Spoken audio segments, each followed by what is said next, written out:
Vamos a hablar en esta clase a pedido de algunos alumnos de yugulograma y ecodoppler. Para eso, antes vamos a resumir algunos conceptos importantes del ciclo cardíaco. Recordemos que el ciclo cardíaco entonces es el conjunto de fenómenos eléctricos, mecánicos y sonoros que ocurren en el corazón de manera cíclica. Esto lo que nos permite es dividir todos los eventos que ocurren en dos partes, en la sístole y en la diástole. A su vez, la sístole se divide en dos partes, que era la contracción isovolumétrica y la eyección, y la diástole también se divide en dos partes, que era la relajación isovolumétrica y el llenado.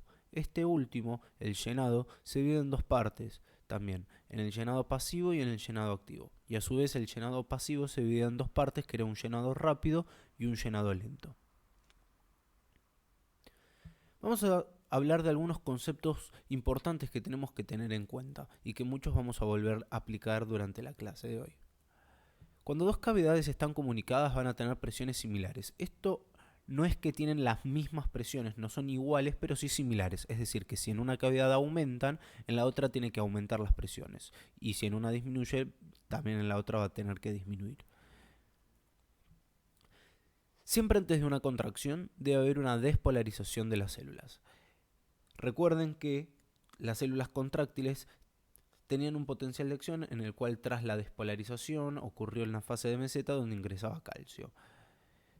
Y ahí se generaba la contracción. Por eso es que siempre una célula se debe despolarizar, debe ocurrir un potencial de acción para luego que ocurra una contracción. Para más detalle de esto pueden ver el video de potencial de acción que ya subimos anteriormente.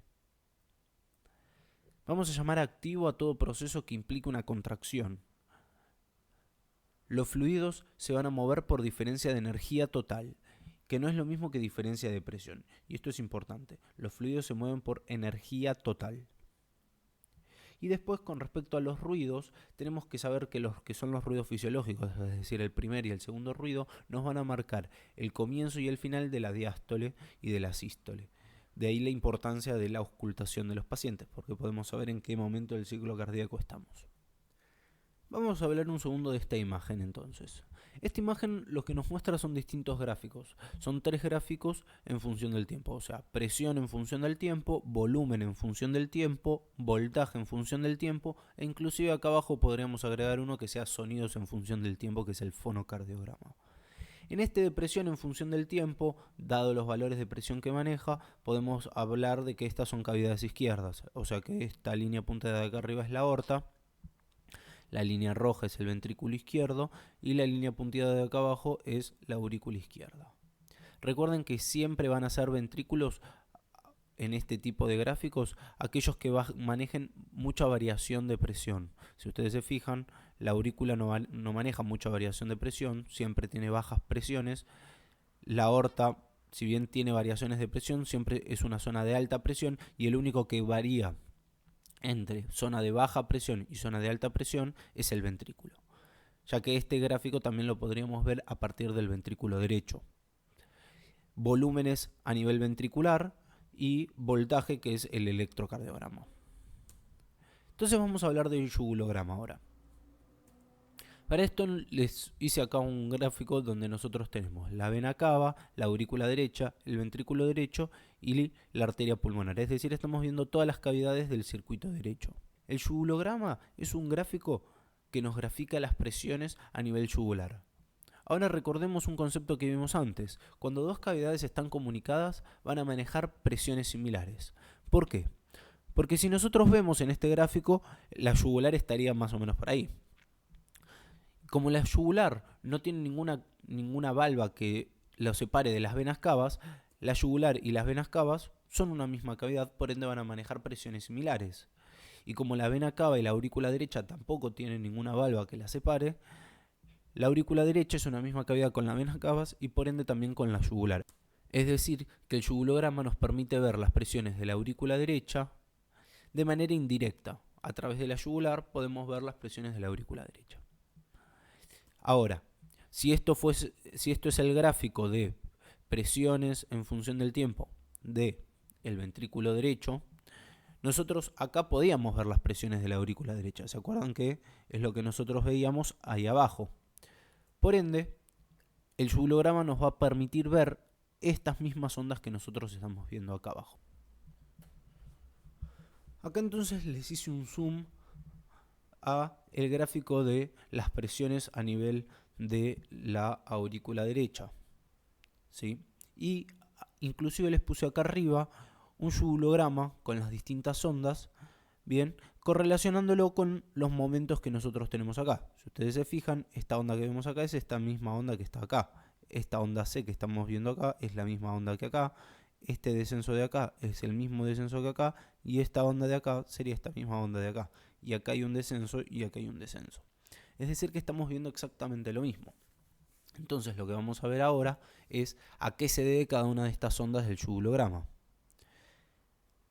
Si ustedes se fijan en esta parte de acá, las presiones de la aurícula son mayores que las presiones del ventrículo. En el ciclo cardíaco, en el único momento en el cual la aurícula tiene más presiones que el ventrículo, son durante el llenado ventricular. Es decir que nosotros en esta parte de acá estamos durante el llenado ventricular. Y si ustedes se acuerdan de la primera diapositiva que habíamos visto en esta clase, el llenado ventricular se divide en dos partes, en un llenado pasivo y en un llenado activo. Que el llenado activo se llamaba activo siempre que haya una contracción. Y si ustedes se acuerdan, para que haya una contracción, antes tenía que haber una despolarización. Viendo acá el electrocardiograma, vemos que primero ocurre la onda P, es decir, la despolarización de las aurículas, y después sucede esta onda, que es debido a la contracción auricular. Es decir, que la onda A del yugulograma se debe al aumento de la presión a nivel yugular por la contracción de la aurícula. Aumentan las presiones de la aurícula porque se está contrayendo y por ende también aumentan las presiones de la yugular porque manejan presiones similares. Entonces esto ocurre durante el llenado ventricular. La siguiente pregunta que nos tenemos que hacer es ¿hasta cuándo se llena el ventrículo? Y la respuesta es hasta que le llegue el estímulo eléctrico. Fíjense, hasta la onda P, el segmento PR, y luego de esto comienza el complejo QRS. Luego de que comienza el complejo QRS, las presiones del ventrículo superan a las presiones de la aurícula. En el momento en que las presiones del ventrículo superan a las presiones de la aurícula, se cierra la válvula auriculoventricular, ocurre el primer ruido y comienza la sístole. Vamos a ver con más detalle entonces esto. Yo acá les grafiqué lo que sería la vena cava, la aurícula derecha, el ventrículo derecho y la arteria pulmonar. Cuando el estímulo eléctrico llega a nivel ventricular, el ventrículo derecho se contrae, comienza a contraerse. Cuando se contrae, aumenta las presiones y supera las presiones de la aurícula, que es lo que estamos viendo en este punto de acá. En ese momento, como el ventrículo derecho tiene más presiones que la aurícula, se cierra la válvula auriculoventricular. La válvula pulmonar ya estaba cerrada de antes, ¿sí? Ahora bien, en este momento comienza entonces la sístole a nivel ventricular y por ende comienza la contracción isovolumétrica. Durante la contracción isovolumétrica la presión continúa aumentando.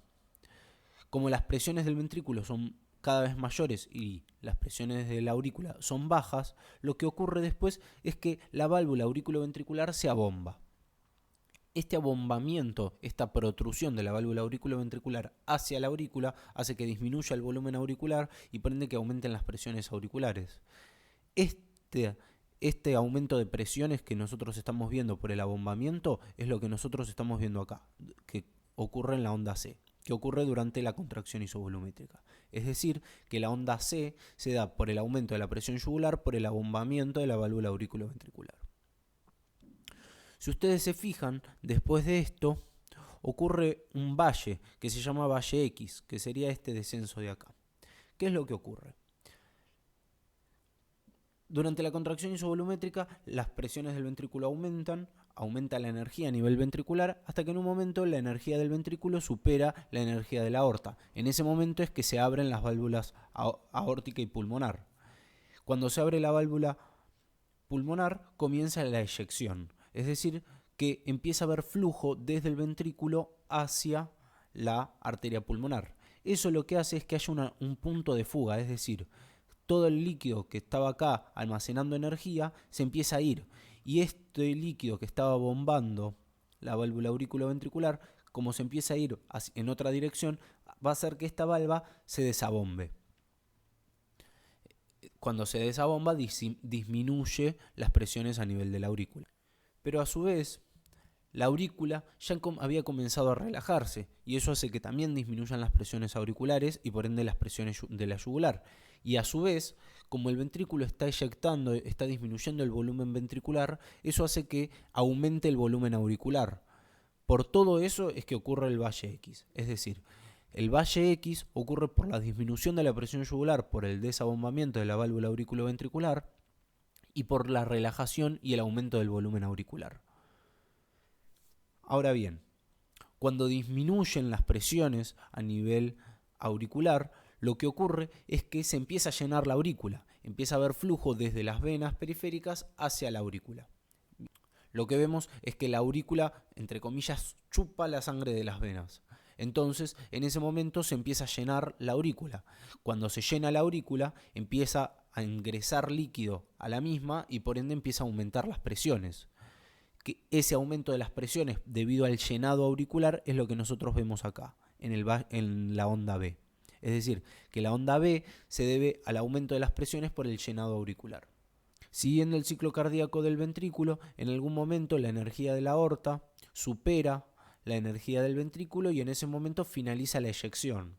Finaliza la eyección porque nosotros vemos que se cierra la válvula aórtica y pulmonar y entonces comienza la diástole, comienza la relajación isovolumétrica. Durante la relajación isovolumétrica disminuyen las presiones del ventrículo. Y si ustedes se fijan, en algún momento las presiones del ventrículo disminuyen tanto que empiezan a ser superadas por las presiones de la aurícula. En este punto de acá, donde la presión de la aurícula supera a la presión del ventrículo, se abre la válvula auriculoventricular y comienza el llenado ventricular.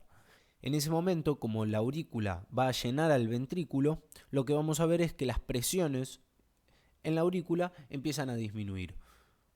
Y eso es la causa del valle I. Vamos a hablar ahora entonces de lo último de esta clase, que es el ecodoppler cardíaco. El ecodoppler cardíaco es una ecografía, es decir, un estudio por imágenes a través del cual por ultrasonido nos permite ver una imagen anatómica del corazón, que a su vez tiene una función de Doppler, que ahora vamos a ver qué es lo que hace este Doppler.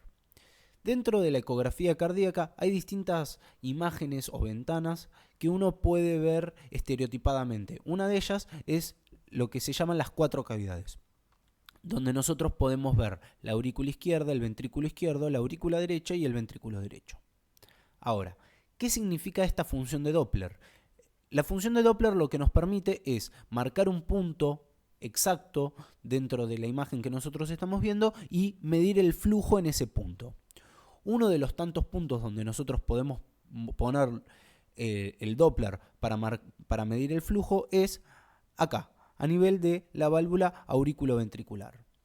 La pregunta es, ¿y cuándo va a haber flujo entre la aurícula y el ventrículo? Va a haber flujo entre la aurícula y el ventrículo cuando las presiones de la aurícula sean mayores que las presiones del ventrículo. Por ende, durante todo el llenado. Es decir que nosotros a través del ecodoppler cardíaco lo que vamos a estar midiendo, si nosotros ponemos el Doppler en este punto, es el flujo que hay entre la aurícula y el ventrículo. Si ustedes se acuerdan, el llenado ventricular lo podíamos dividir en distintas partes. Teníamos un llenado activo y nosotros sabíamos que esto se debía a la contracción porque previo se había dado la onda P, y también había un llenado pasivo que corresponderían a los primeros 2/3 del llenado. Nosotros en este gráfico de acá teníamos presión en función del tiempo y en este de acá teníamos volumen en función del tiempo. ¿Volumen de quién? Del ventrículo. O sea que lo que estamos viendo acá son las variaciones del volumen ventricular. Ahora, como esto es volumen y esto es tiempo, la pendiente de este gráfico, es decir, eje Y sobre eje X, es flujo. O sea, volumen sobre tiempo es flujo. Por ende, la pendiente de este gráfico lo que nos habla es del flujo que hay a nivel del ventrículo. Si ustedes se fijan en esta primera parte, hay mucha pendiente, por ende mucho flujo. Es decir, mucho flujo me está diciendo que está entrando mucho volumen en poco tiempo. Es decir, que la sangre está ingresando al ventrículo rápidamente. Por eso esto es el llenado pasivo rápido. Acá hay poca pendiente, por ende hay poco flujo y por ende la sangre está ingresando lentamente, pasivo lento. Después de esto venía el llenado activo, es decir que acá tenemos los 3/3 del llenado, pasivo rápido, pasivo lento y activo.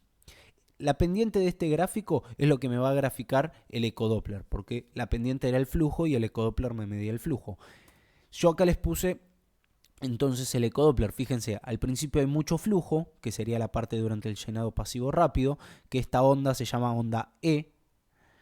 Luego de esto hay un descenso del flujo que correspondería al llenado pasivo lento, y luego de esto hay un nuevo aumento, hay una nueva onda que es mucho menor que la primera porque hay menos flujo, que se llama onda A. Entonces, como conclusión final, nosotros en el ecodoppler vemos una primera onda que se llama onda E, que corresponde al llenado pasivo rápido, después una meseta que corresponde al llenado pasivo lento, y después una segunda onda que corresponde al llenado activo. Si te gustó la clase, no olvides suscribirte a nuestro canal. Si estás interesado en clases particulares o en el contenido online, podés escribirnos a nuestro mail o también a nuestro Facebook. Muchas gracias.